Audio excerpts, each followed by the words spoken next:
ফাৰুকদালৈ phone আহিল বালিজানৰ পৰা আৰু ফাৰুকদাৰ লগতে আমিও আহি গ'লোঁ সাপ ধৰিবলৈ। এঘৰ মানুহৰ ভিতৰত সাপ ওলাইছে বোলে, সাপ ধৰিবলৈ আহি গ'লোঁ ফাৰুকদাই। কেনেদৰে আচলতে সাপ ধৰে ফাৰুকদাই চাওকচোন এই ভিডিঅ'টোৰ জৰিয়তে।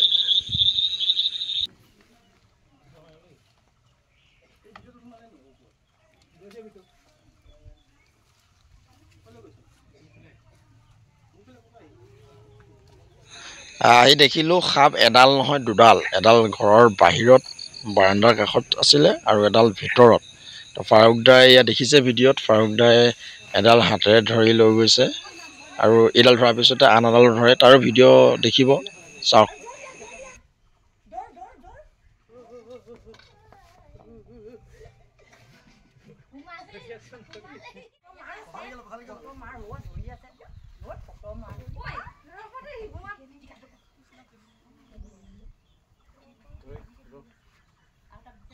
সাপ দুডাল ধৰিলে ফাৰুকদাই আৰু আমিও সহযোগিতা আগবঢ়ালোঁ। আহিলৈ আমি গুচি আহিলোঁ বনাঞ্চলৰ নিৰাপত্তা ঠাইত সাপ দুডাল মুকলি কৰিবলৈ, ৰিলিজ কৰিবলৈ আহিলোঁ। এডাল মই ৰিলিজ কৰিলোঁ আৰু এডাল ফাৰুকদাই। চাওক, আচলতে আমিও শিকিবলৈ চেষ্টা কৰিছোঁ, ফাৰুকদাই সাহসতে অকণমান আৰু আগবাঢ়ি আহিলোঁ। আগলৈও যদি এনেকুৱা ধৰণৰ ভিডিঅ' পাওঁ, সুবিধা পাওঁ, দেখাম বাৰু, চাই থাকিব।